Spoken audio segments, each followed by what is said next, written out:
Hey, Dr. Chris Mason. It's so nice to have you here.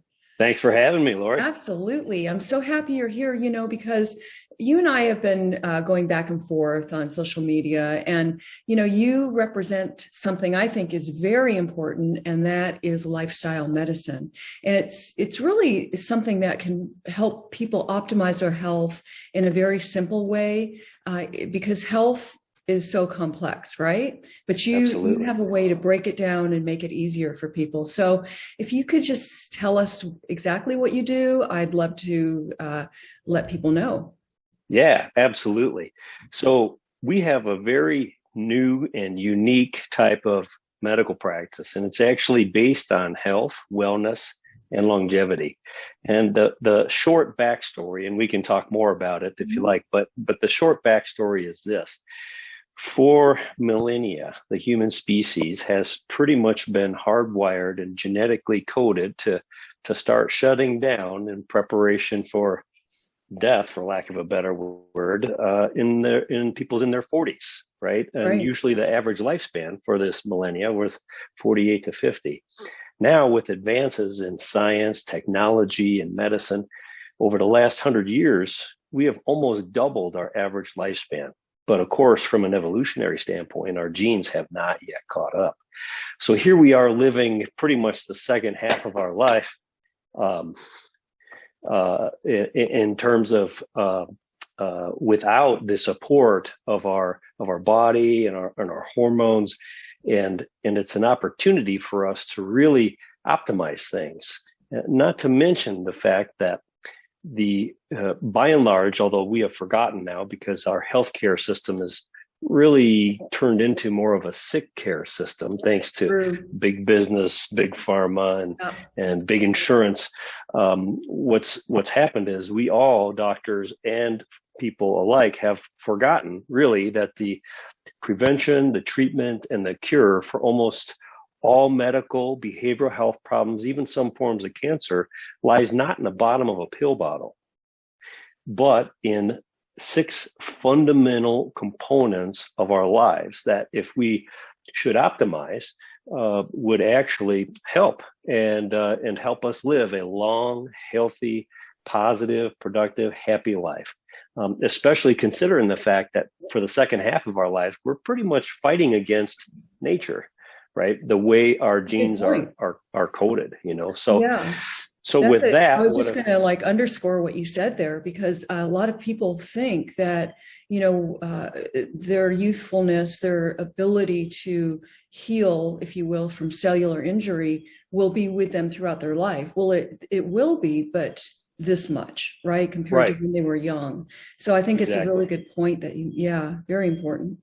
It naturally declines somewhere in Right. our 40s for both Right. women and men.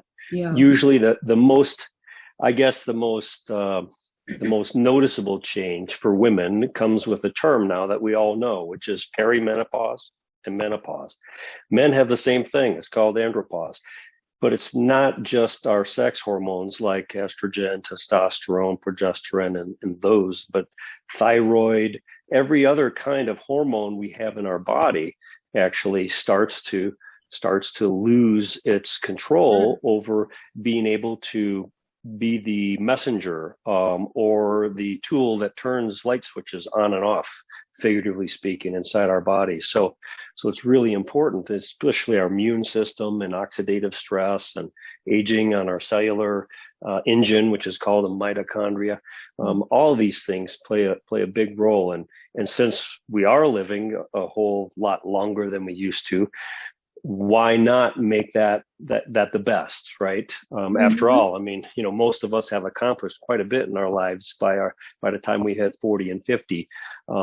Why not make it even better? Yeah. And that's really Agree. the spur that kind of got me thinking. I work in emergency medicine. I'm a board certified emergency physician, and every single shift I work, 10 to 12 hours a day. When I work these shifts, I see people come in and out of the emergency department in all different types of stresses. And I have an opportunity to see firsthand how when something that we'll talk about is not optimized, one of the six or more of the six are not optimized. The six areas of lifestyle medicine. Exactly. That things break down, right? Mm-hmm. And the body breaks down, the mind breaks down, and the spirit breaks down. And that's what I see in the emergency department day after day. And these six areas are so fundamental, and I'll name them. We'll talk exercise, nutrition, supplements, both healthy supplements, the kind you want to embrace, and non-healthy supplements, the kind you want to avoid. Yeah. We'll talk about sleep. We'll talk about stress and mindfulness. And finally, we'll talk about relationships. And so I built this practice, which is kind of on the tails of COVID, when we all became much more comfortable with video medicine, telemedicine. I built this practice to actually be nationwide, to serve as many people as possible, usually aged 40 or older, across the entire country.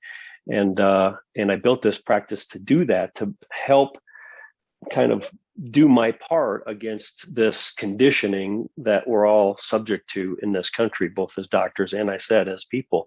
We condition people to be patients, right? And we condition doctors to be parts of that machine. And for our clients, we want them to not consider themselves as patients, but put the focus back on themselves as people, as a mind, as a body, as a spirit, and realize that there's much greater potential, especially after 40, than they actually even thought. I love that. That is so encouraging because, a lot of people really experience faster aging compared to others, and they feel hopeless. And I think, right. If one knows my work, it's always about helping people understand that even the smallest choices that we make can have a powerful effect. So, absolutely. So do you address the core underlying cause, or do you address the symptoms of a condition?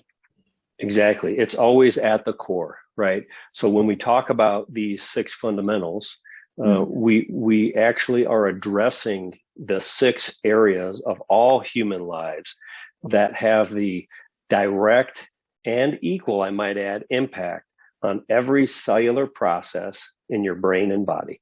Every single one. There's no exception. And it's easy to trick ourselves into thinking that, well, yeah, nutrition is the most important. Obviously, as a nutrition expert, right, you obviously are really, really knowledgeable in that field. But naturally, even on your social media, you kind of gravitate towards letting your clients or letting your followers know that there's more to it. You talk about sleep, talk about mindfulness, you talk about relationships.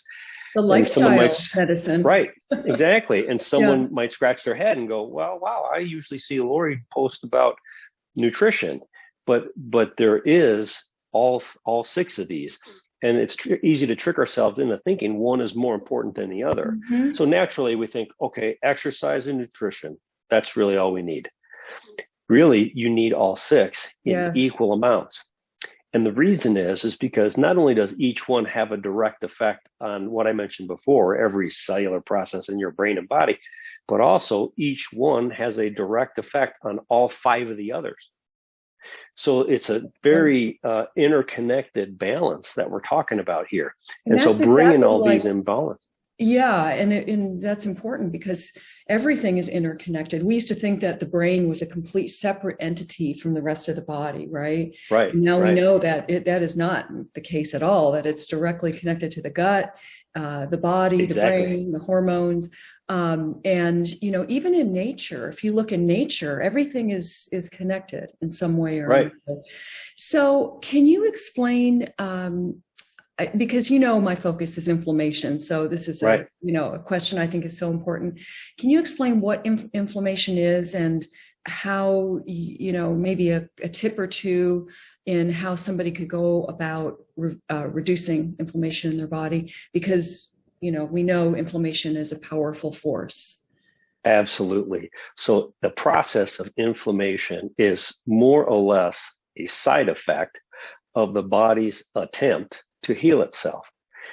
Also, we have to remember that too much of a good thing is bad. Right. So it can make us feel bad and actually can end up hurting us in the long run, right? Inflammation, the process that creates inflammation, is an important one, and it's necessary to heal. Think about a time, let's just say, for example, most of us can identify with a time when you twist your ankle, right? Your ankle, then it hurts, obviously, when you do it. Then over time, it swells up, it gets red, it gets hot, it gets angry, right? And it hurts. So what all these bad things are the result of fundamentally a good thing, and it's healing, right? So the body's attempt to heal sometimes goes unchecked. And in that sense, if we don't help optimize it, kind of act like the bumper guards on the bowling lane of our healing by doing certain things and optimizing certain things, the 6 core fundamental, then what'll happen is we'll experience the too much of a good thing. It's the overextension. A weakness is an overextension of someone's strength, nothing more. So that's really what inflammation is. It's a cellular process that's unchecked and in overdrive. The bad effects are, like, for example, what I mentioned with the ankle example, are exactly those things, right? Pain, swelling, immobility, redness, heat, all of those things. The bad effects otherwise continue throughout the entire body. The brain, the heart, the lungs, the gut, you name it, the skin, there's nothing that's not affected by an inflammatory state, an inflammatory process. Yeah, it's the underlying cause of most illness, disease, faster aging, and even weight gain. 100%, right? So the key is, and what you help your followers and what I help my clients with, is to understand and appreciate that. And although we embrace the process by which inflammatory states start, which is healing, we also learn and coach our clients and followers to keep that in check, right? By optimizing our nutritional intake, optimizing our water intake, optimizing our mindfulness and our body's reaction to stress, optimizing our exercise, right, which also keeps inflammation in check, optimizing our sleep, which is another thing that affects inflammation. Relationships, right, also affect. As I mentioned before, I was going to say, it sounds like lifestyle medicine to me. 100%. And I might sound like a broken record there, but that's really what it's all about. Yeah. So inflammation, really unchecked, has obviously a lot of bad unwanted effects, right? People end up with long-lasting inflammation. Then the body ultimately senses that and ratchets it up even more into things like colitis, right? Some people in a long-lasting inflammatory state can end up with what we most commonly know as autoimmune diseases, right? And that's the body's reaction to a long-lasting, many years, inflammatory process that eventually it assimilates into producing things like colitis and Crohn's disease and certain forms of IBS and in terms of the gut, but also things like skin conditions and heart conditions are another one. Cancer, Alzheimer's, osteoporosis, you name it. 100%, yes. And even with the heart disease is caused by the buildup of cholesterol and plaque and calcium and inflammation. And that's what causes the disease. Right, so even for people who ultimately, and like you mentioned, cancer, that's kind of the end result of a long-lasting autoimmune and inflammatory disease for a lot of people. People who go years with colitis, all the changes that happen to the tissues of the colon can and will certainly ultimately could cause colon cancer. And I think it's important too to note that that there are two types of inflammation, and what you were describing as the ankle sprain, that's actually, despite the fact that it's painful and ugly looking and all of that, that's actually good for you, because without this type of inflammation, we wouldn't be alive, really. It helps us heal. But the other type you're talking about is called silent or chronic inflammation. Exactly. Yep. And that is like I mentioned, is the unchecked. It's when we're not fully optimized. It's the too much of a good thing. Right. Yeah. Yep. So, Dr. Chris, how does diet play a role in health and even in aging? Yes, I'm happy to explain more on that. And you're an expert in this area too. So having a balanced nutrition plan of whole, non-processed, no or low additive foods, and getting at least 10 to 12 8-ounce glasses of room temperature water, no ice, every single day is, can I ask why 85 no ice? To 90. Yes, no ice. Two reasons. Number one, it takes up volume. So it makes you think you're drinking more than you actually are. Okay. When I tell you to drink 8 ounces, I want it to be all water. Right. And then the other thing is your body naturally wants things that are room temperature. It doesn't like things that are too hot. Yeah. It doesn't like things too hot, and it doesn't like things too cold. It's all about your stomach and gut health, right? We want to not necessarily shock it, right? With things that are too hot or too cold, because that will then cause changes in the tissues that will ultimately affect the absorption of the nutrition that we're taking in particular water. We don't want to necessarily stop the absorption or slow down the absorption of water. We want it to be just as natural as the body intended it to be. That's fantastic. Yeah. So even though cold water might be refreshing on a hot summer day, it's definitely better to drink room temperature water. Okay, got it. So water is one important component to healthy aging. Diet is another component as well. Absolutely. What way would you recommend a diet? What type of diet, if you will? Yes. So as far as a nutrition plan, the nutrition we want to be balanced with your proteins, your starchy carbs, your fibrous carbs, and your healthy omega-3 and omega-6 type fats, right? As far as the nutrition. Now, as far as diet goes, what I recommend to all my clients is 3 to 4, maybe a fourth could be a snack, square meals a day, separated by about 3 to 4 hours, with no snacking in between meals. So it's kind of the concept for a lot of people, the snacking part. Yeah, absolutely. Yeah. And to me, there are a lot of programs out there, diets. Again, the word diet to me is how you eat. Right. Nutrition is what you eat. That's the kind of difference for me. It's pretty basic, but that's what I love. That's what I use. Yep. Yeah. So as far as diet goes, what happens is the next greatest, latest thing in terms of diet comes out, and people really embrace it for its positive health benefits. And literally, there are some great positive health benefits. I know you wrote about keto and some other plans, fasting, other things. And all those things do have health benefits, and your body will react. You will see results when you do those things. However, the caveat is generally people see their best results within 8 to 12 weeks. And then what happens? They stabilize, right?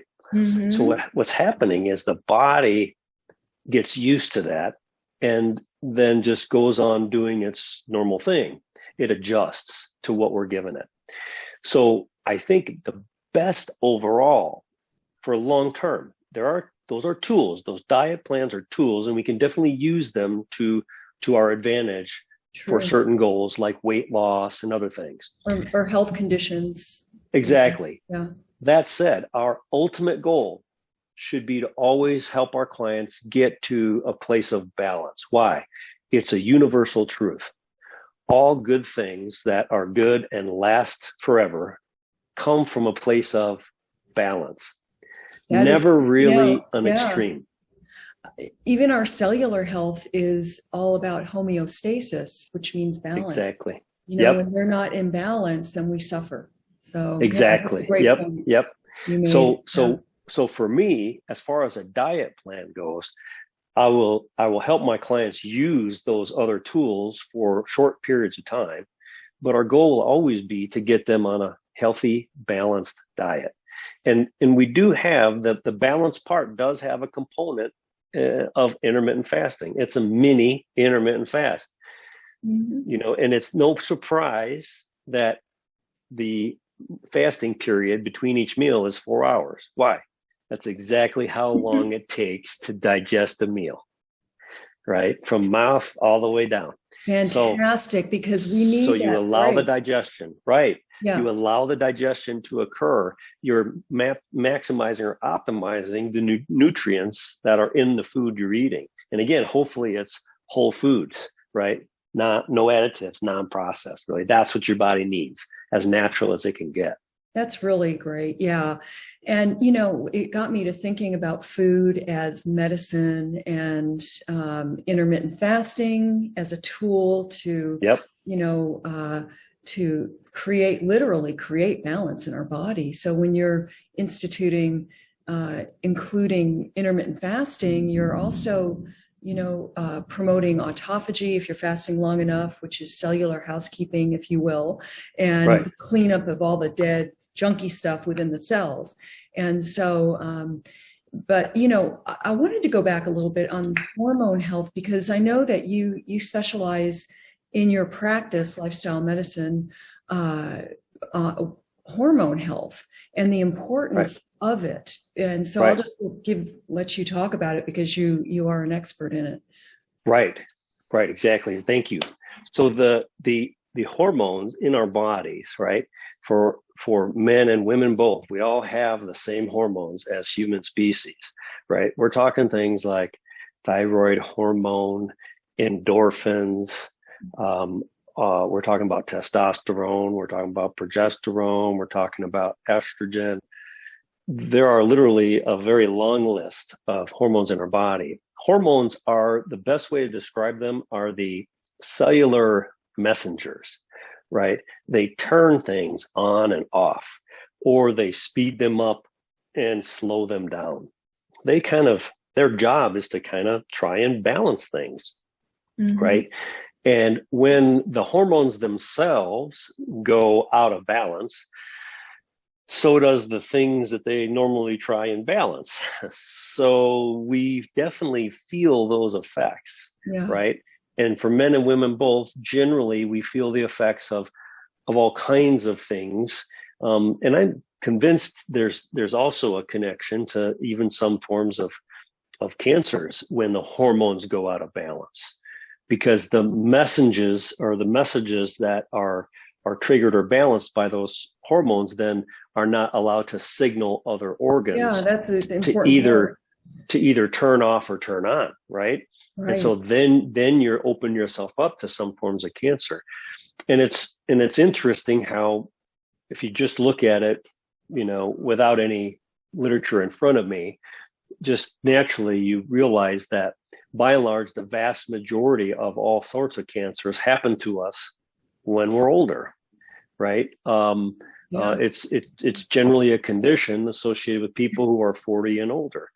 And to me, the fact that that's the time too where all our hormones start to become out of balance, there's got to be some kind of connection there. Yes, and I'm convinced there is. And so as far as hormones go, it's really important. It kind of goes back to how we started our meeting today. It goes back to how we are living, or more or less outliving, what our bodies from an evolutionary standpoint were designed to live.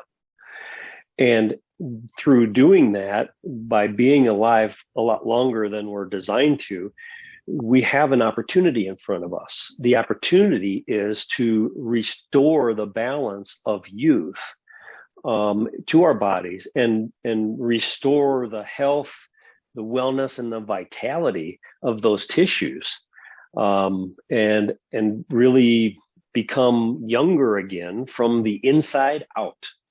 And that's the opportunity we have.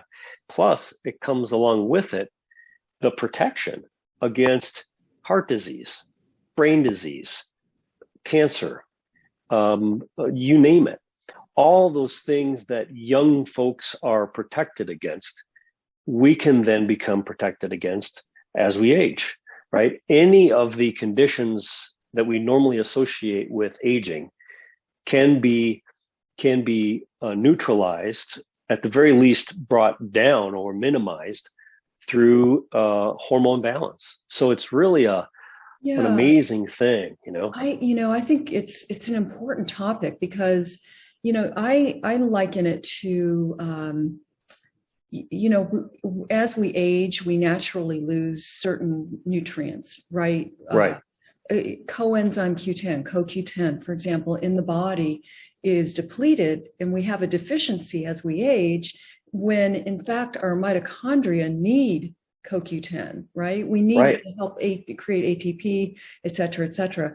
And so in my eyes, I see hormone replacement therapy, if you will, or balancing, however you want to do it, as like a no-brainer in terms of creating optimal health. Because if you have a deficiency in something, it just makes sense to me to replenish it. 100%. You are absolutely correct. Yes. And that's really the thought process behind using bioidentical hormone as a therapy plan for our clients, who could benefit, who need them. And again, it's men and women. It's all of us. Yeah, that was really well said. So what are some of the first steps one can take to improve health? One or two that you might want to give out. I think it's pretty easy to focus in on the ones that we're, most of us think are the most important: exercise and nutrition, right? Right. I think if I were to give you just a couple, right, I would start talking about things that a lot of us take for granted. Let's talk about sleep, for example, right? One tip I would give for optimal health is on sleep. So another concept that ties to the human species from a genetic standpoint is our need for sleep. And really, it's been so studied over a very long period of time, and there's no question that the old adage, we need 8 hours of sleep a night, is actually the truth. It's between 7 and 8 hours of sleep every night. The key is no more and no less. That's our sweet spot. And here's how I tell my clients how to think about how important sleep is. Because again, most of us take it for granted. Either we know there's three groups of people. People who get good sleep and know it because they realize the benefits. Yeah. That's one group. Right. The other two groups are those who don't get good sleep, but don't know it. They're just riding on struggling fumes. Right. Yep. And they don't realize that their sleep is what's killing them. And then the second group is those who don't get good sleep, and they know they don't get good sleep. So they just keep beating their head figuratively against that wall. So here's how I tell all my clients to think about sleep. Sleep is when and where your results actually happen. So you could be working as hard as you want during your waking hours on whatever goal you have in your life. There's no limit. Whatever goals you have, right? You work on them, try and make them happen while you're awake. When they actually happen, though, is while you're sleeping. So if your sleep suffers, right, so will your results. If your sleep suffers, you will always be getting less than you deserve for the work that you're putting in. And sometimes it's the only thing that stands in the way between you and what you want to achieve. Yeah. So it's really important to optimize sleep, and there are a few things that we can do to really make sleep count. I mean, the main things are to develop good habits, good routines, and stay consistent. That's really, yes. that's really important. the supportive role. We need Yep. that. So, Exactly. switching topics, I know that you talk about gut health and how important that is. Can you give us a little bit of input on that and why you think it's important? Absolutely. Well, like you and I talked about on a different meeting, it's Mm-hmm. really, really important to understand that your gut has so many different receptors in the tissue of your gut that are sensitive to the responses of what you're putting in your body or not, and the inflammatory response that might be going on or not. These receptors connect to processes that are throughout our entire body. We talked about the fact that there are sensors in your gut that produce a chemical that most of us associate with a sense of well-being in our brain. That's part of the reason why, to make an easy example, it's part of the reason why certain foods we just feel good eating them. Yeah. Right, is because they release hormones. Sugar, for one. And yeah, they release hormones and neurochemicals in our body that stimulate our brain. Yeah. Right, into feeling good. And then there are others that aren't so good. And then there are things that we eat in terms of a nutrition plan that we're on for a long period of time that will downregulate these receptors or upregulate these receptors. Therefore, we are more susceptible or less susceptible to certain stimulation of neurochemicals and hormones in our gut. Another example, we have receptors in our gut for pain. These receptors exist throughout the entire body. Pain, and we have receptors, for example, a lot of states now it's legal, but we also have receptors for cannabis in our gut, as they exist throughout our whole body. That's why CBD is so effective, Exactly. But again, what can happen to some folks, and I see them in the emergency department, for example, cannabis receptors. If we expose our body to repeatedly high doses of cannabis for a long period of time, it upregulates those receptors. In other words, it forces them to grow, then multiply, right? And that's part of the reason why people generally who do that would need more and more cannabis to have the same effect, because those receptors are multiplying throughout the whole body. Oh, that's interesting. But then anytime those receptors don't have what they like, they revolt. Have a fit. Right? They have a fit. And what happens is there's this new disease out there that we see in the ER. They're not really seeing it much other places yet. It's called cannabis-associated hyperemesis syndrome. And what that means is these folks who put themselves in this category by their behaviors of saying, more is better. I'll use more cannabis. Marijuana, smoking pot, or is it taking CBD? Or edibles. It's not CBD. It's the actual pot. Yes. And so what happens is these people end up in the ER with just terrible cramping, abdominal cramping, and unstoppable nausea and vomiting. Wow. I have not heard that. Absolutely. And a lot of people don't. The only thing that makes them feel better is a hot bath. Go figure. So these folks will know when they say, I take 4 to 6 hot baths a day and I feel so much better after I do that. Well, that's a sign right there. So this is just an example, right, of the upregulation. It's the same thing with pain receptors. The opioid epidemic has brought with it, hopefully now it's starting to get better, but in some areas it's still bad. The opioid epidemic has brought with it millions upon millions of people who are terribly constipated. And the reason is because the receptors for pain in our body, when they multiply, cause our bowels to become paralyzed. So they don't move their bowels. And then all those toxins, just stay in their body, and the nutrients also become paralyzed. So the body's not absorbing the nutrients that it needs to, because your small intestine is meant for absorbing the nutrients, the vitamins, the minerals, the fats, all that good stuff. But the colon, most importantly, that job of the colon is to absorb the water. And we are 70% water. Our entire body, 70% of us are made of water. That's a vital thing for us. And when that colon slows down or becomes inflamed or whatever might happen to the colon because one of the fundamentals are out of balance, that becomes a big problem for a lot of things, not to say the least of which is our body's replenishment of water.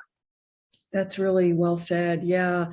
And, I'm assuming you believe that the gut is the core focus of every aspect of health. The research is pouring in about, even our skin health, our heart health, every aspect of health virtually has a gut connection association. So yeah, I would venture to say that and which you touch on as well, is gut health is very important. Absolutely. So,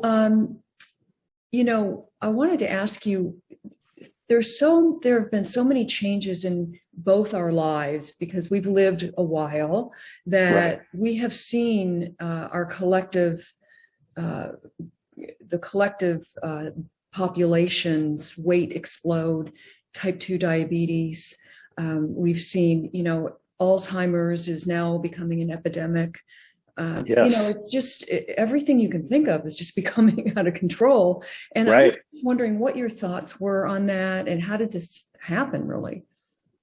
So kind of back to what we talked about at the beginning, the way this has happened is over the last, I would say, 60 years or so, there have been forces at work in our system and with all of us that have more or less robbed us of our own intrinsic knowledge that we are ourselves responsible for living a long, healthy, happy life, and that no doctor or pill or hospital or insurance company really is in charge of that. So true. Now we think, the opposite, right? Almost. We kind of have become a culture who has relinquished the self-responsibility and knowledge that we are responsible for our own health, and that now we rely on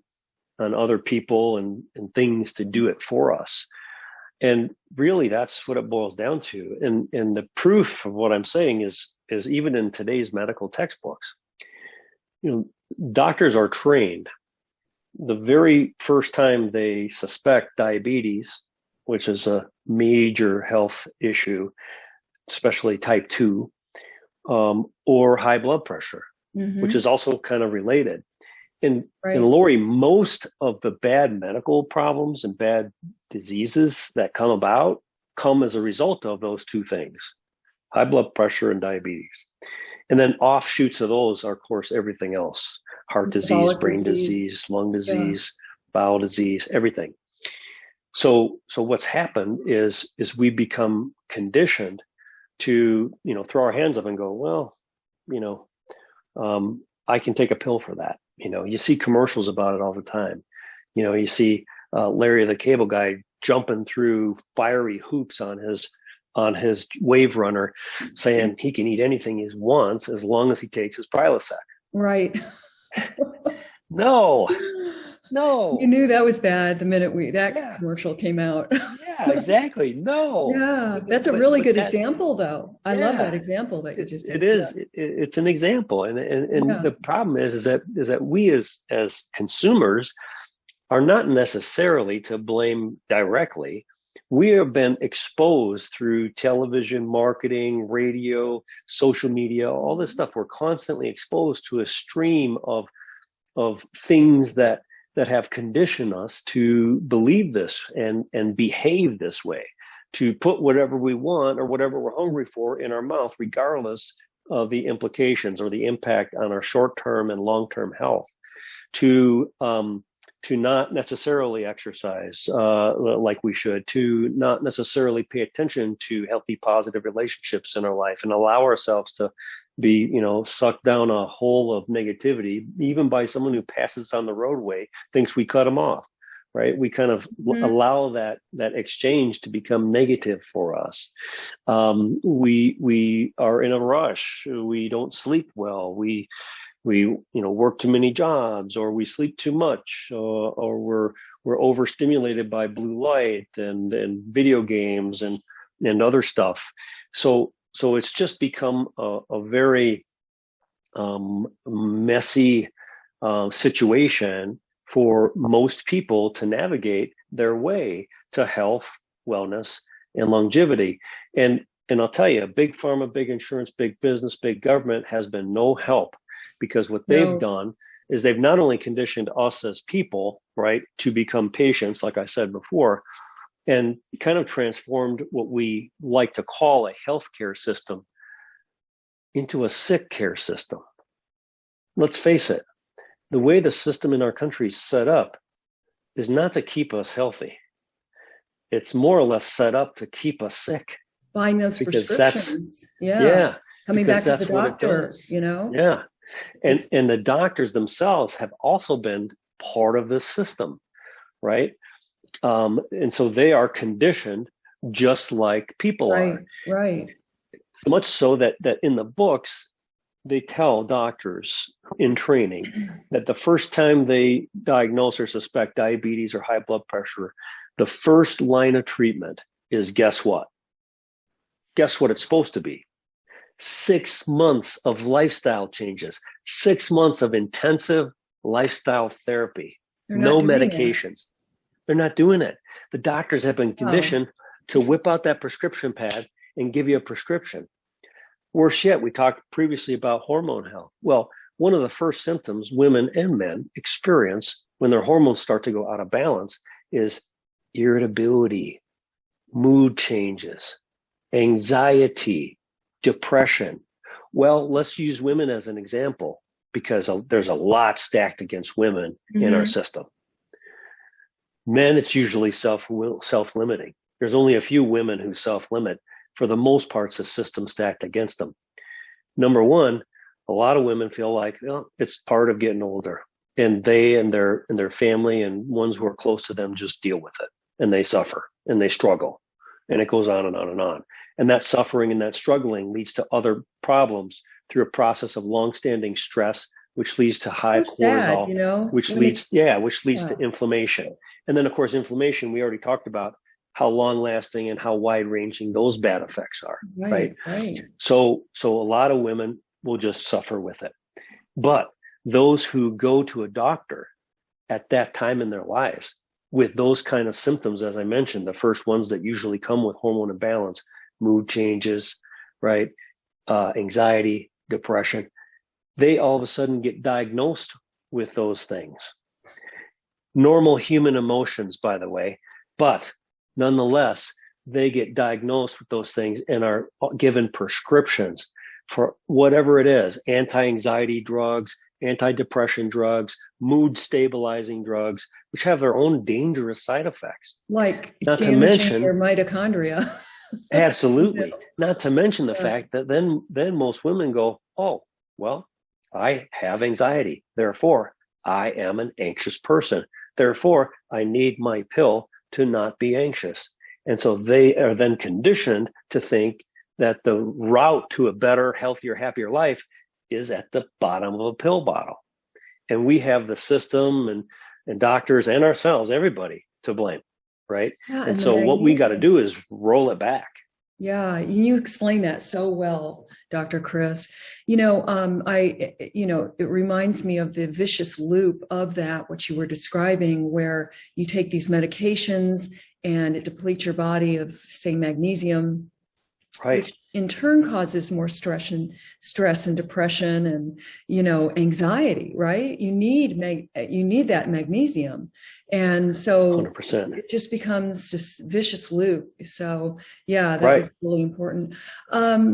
So do you find, speaking on that topic, that lifestyle medicine benefits, I know what you're going to say, really optimize mental well-being then? Yes. Yeah. Yep, for sure.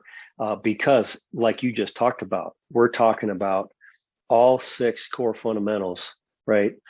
That are directly connected to your mind and your body, and optimizing all those. And we've already established the fact that, let's just say, for example, what most people don't realize, your gut, how strong the connection is between your gut and your mind, right?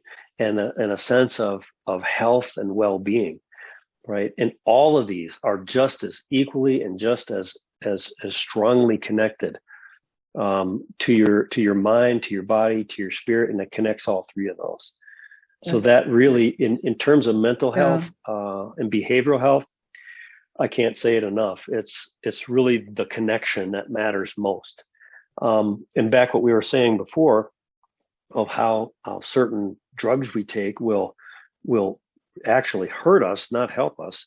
Number one, hurt us by thinking that we feel better by taking the drug, and because of taking the drug, therefore we don't pay attention to how we can feel better naturally through our own body. But also has effects, like you said, exactly, like magnesium and other elements and vitamins and salts. What happens with some of these drugs is, and there have been really bad cases with young people, sadly, tragically, they get put on these mood stabilizing drugs, which happen to block receptors all over the body for all the salts, the sodium, the chloride, the calcium, the magnesium. Well, we have a lot of those receptors. Guess where? Not only through our whole body, but our heart. So what can happen is they take these mood stabilizers and their heart freezes up and it doesn't move anymore. And tragically, they die. That's right? horrible. Yeah. And it's all a result of the fact that doctors have been conditioned to find something wrong with you. Yeah. Every time. And by finding something wrong with you, then they want to treat it with a medicine. Well, what I tell my clients is, especially behavioral health clients, in the emergency department especially, I say, look, there's nothing wrong with you. And some of them go, what? What do you mean? Yes, there is. I have anxiety. I take a pill. I'm like, no, listen to me. There's nothing wrong with you. What's wrong is how you've learned how to make decisions with regard to what you do under certain situations with the 6 core fundamentals. I love that. It's all about decision making. And we learned how to make decisions just like we learned how to walk, talk, solve basic problems, mostly between the ages 0 and 5. Right. It's the same time we learned pretty much everything that makes us human. That's when we learn how to make decisions. Yeah. And that's why it's so important to have the knowledge, because so many people have no idea that they, for example, may be suffering heart palpitations, and they may have the core cause is a lack of magnesium in the body. So they think they're having a heart attack or whatever, when in fact, they're just fine. They just need magnesium. Yeah. Exactly. I give everybody with palpitations in the emergency department 1 gram of magnesium. Oh, I love that. That's fantastic. You know, even the nurses are like, doctor, why are we giving magnesium? We didn't even check their level. I said, I know they're low. You know better. It's the truth. Yeah. It really is. Yeah. So can I ask you, now that we're on magnesium, how do you feel about using supplementation as a tool in life? So as I mentioned, yes, with the supplement category, it's actually a 2-pronged attack. Number one, it's avoiding supplements we know are unhealthy. For example, if we define a supplement as anything else we put in our body besides wholesome food and water, well, supplements is a pretty big category then, right? Right. It's huge. So in that sense, we need to know what supplements we should gravitate towards and what supplements we should certainly avoid. Obviously, cigarette smoking is a supplement. We want to avoid that, right? Because we know that it is unhealthy. However, magnesium and other salts, vitamins, and minerals are healthy. They're good for our bodies, and particularly for folks who are deficient. So I would recommend to any of my clients or any of your followers, if they're known to be deficient in any of those vitamins or minerals or salts, for sure, they should supplement and they should take them. Right. Sometimes there are certain salts and minerals that a little bit more is at the very least not bad, if not better. And magnesium is one of those. A little bit more magnesium for most folks probably would go a long way. Yeah, it's hard to have a toxic dose of magnesium. Yeah, exactly. Yep, because your body will consume it. Yeah, right. Your body will consume it. Some things you can overdose on. You don't want too much. Calcium is one of them. You don't want too much vitamin D. So there are other things that you want to make sure that you're not like overdosing. Again, the magic is in the balance. Another way of looking at it is the poison is in the dose. We always say that, right? So that's the thing. By and large, though, magnesium and vitamin D and vitamin B12 for me, and zinc. And you probably have more ideas. But for me, and I want you to share them because I learned from you too. So for me, the magnesium, the zinc, the vitamin D, the B12, those are probably the big four for me. Yeah. And I would, just, the magnesium is a key player, vitamin D3, and with vitamin K2 is very important if you're taking vitamin D3, because, it regulates where calcium is deposited in the body, and we don't want it deposited in our arteries because that causes occluded arteries. And we talked about that with heart disease. Yeah. And, and there are just other supplements that I recommend, as you've seen, such as turmeric. Actually, curcumin is what I recommend. And selenium is another big one. Great. Yeah, but there's a list that I have, but you have to pick and choose, which ones that are most important to you. As you know, my focus is reducing high inflammation in the body, because I believe that as low as possible is what we need to optimize health and live a longer, healthier life. Yeah. So having said that, what about exercise? I think about, our ancestors. They never did cardio for, okay, I'm going to go run now, for 40 minutes, same with the ketogenic diet. I'm on a ketogenic diet, or I'm fasting today. None of that was a thing. It just was, right? So, I wonder, even with my relatives who never exercised probably a day in their life, how do they live so long? And what would you recommend as a form of exercise for longevity, let's say, in optimal health? Perfect. I'll answer any both kind those is what I'm actually getting to. Not absolutely. So first of all, your ancestors and a lot of other folks, particularly in the Mediterranean part of the world, right? Mm-hmm. These folks are known to live very long lives, right? And they didn't make necessarily a point of exercising, but they exercised pretty much all day long. And when they weren't sitting down with family and having great relationships, or sleeping, taking a nap, or having a good night's sleep, or eating a very healthy, nutritious, wholesome, whole food, non-processed, limited red meat diet with while they're enjoying just a little bit of wine with every meal. They sounds were like the Mediterranean diet.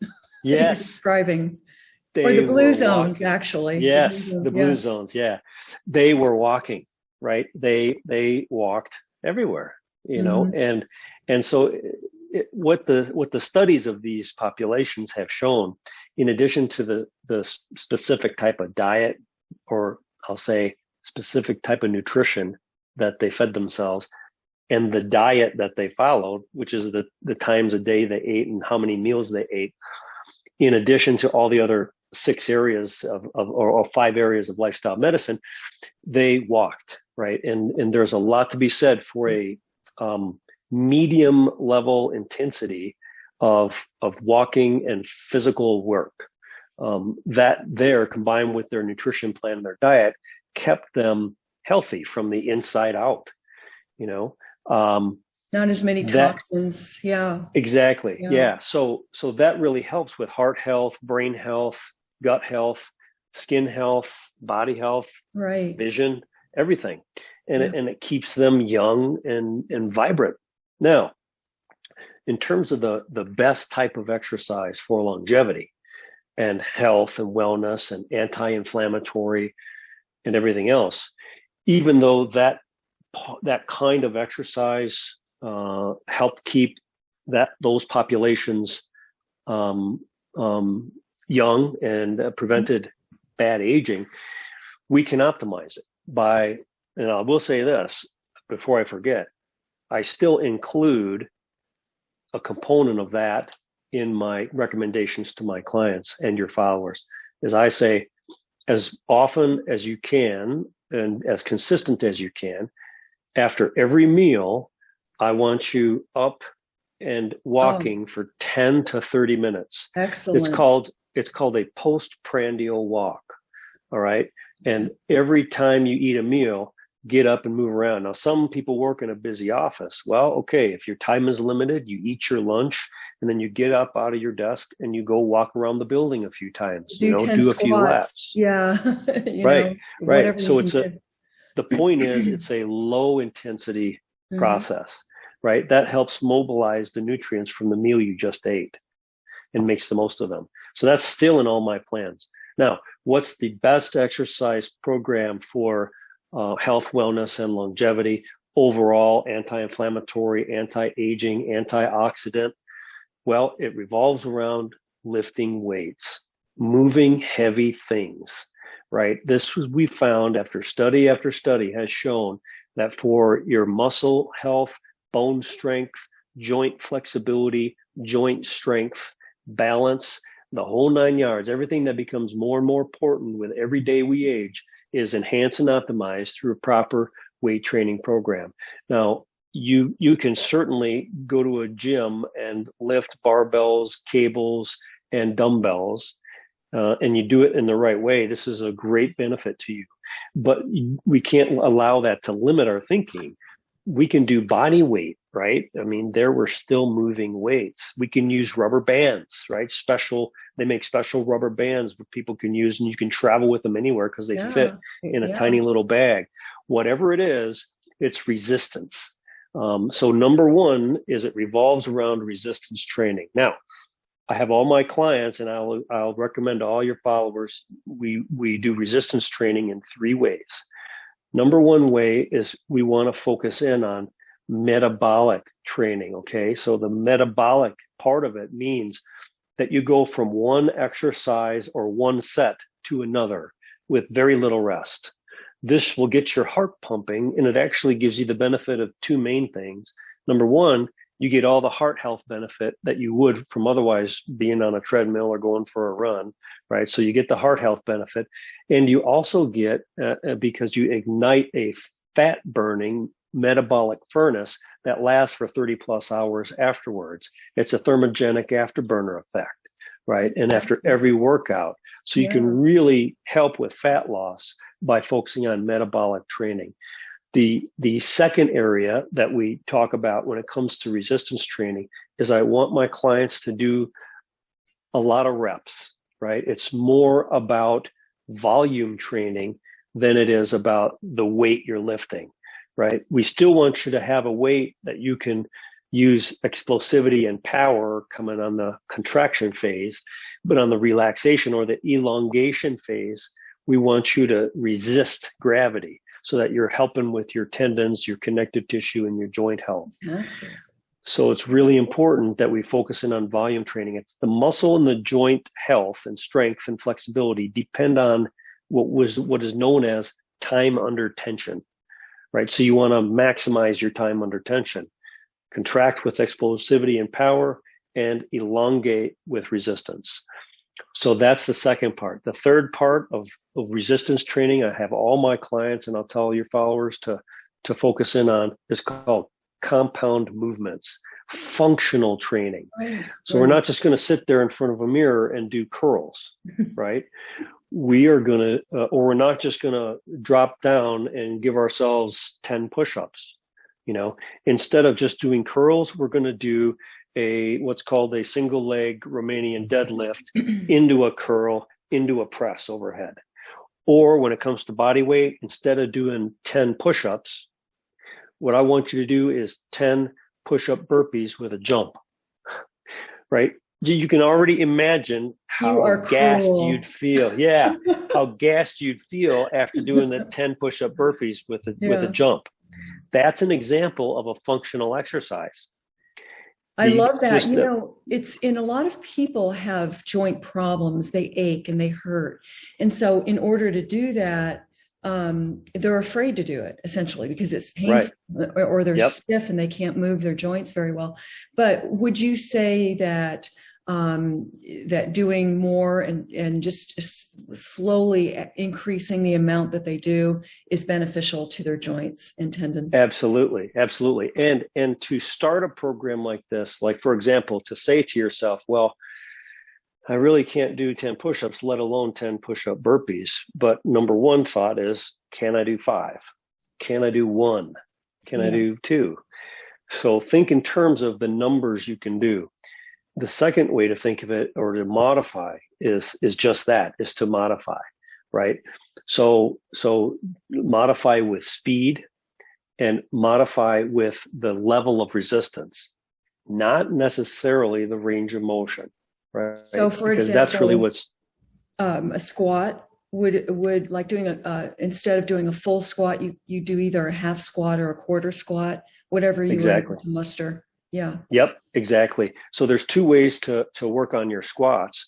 Is you can do supported squats where you're holding on to something and you squat down and up, down and up.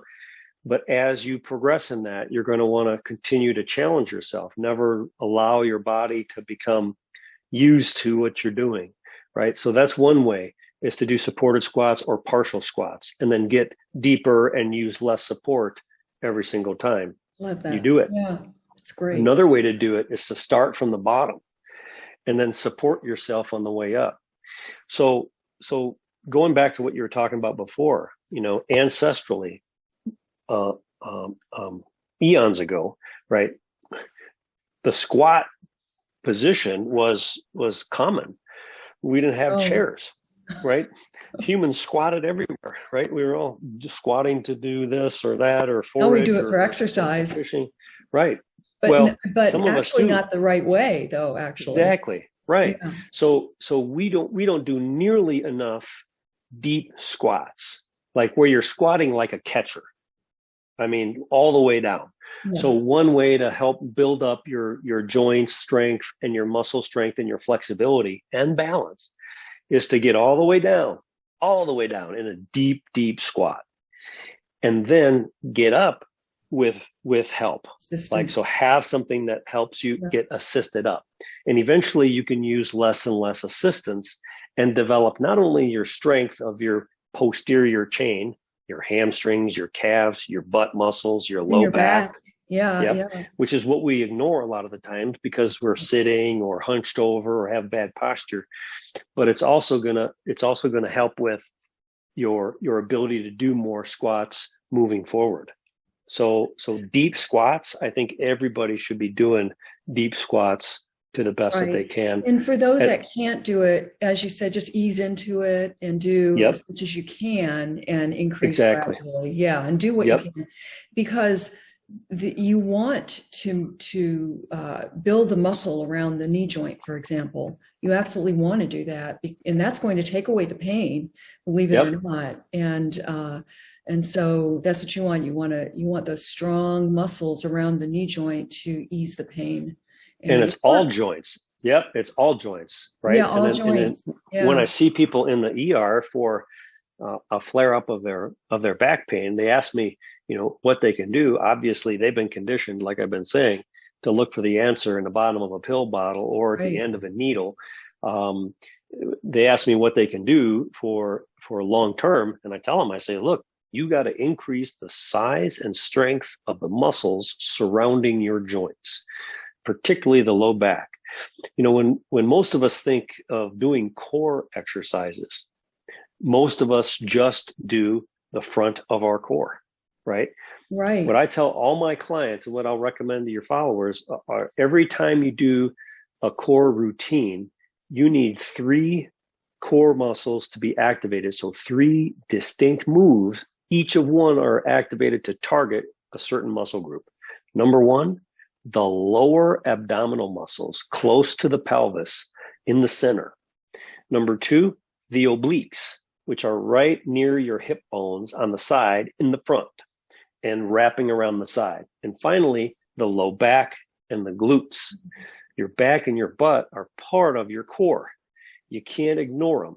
I have all my clients do 360-degree core exercises. Wow. 1, 2, 3, 1, 2, 3, 1, 2, 3. That's fantastic. Dr. Yeah. Chris, wow, you have really brought it today. You've delivered so much important information. Really, I'm serious, and life-changing, in fact. And so, if somebody is out there and they want to get a hold of you, they want more contact with you, they want to be a part of your practice, how can they get a hold of you? So the best way to start is to go ahead and find us at www.oldmissionmedicine.com. And you can learn more about what we do and what we offer in terms of membership in our practice.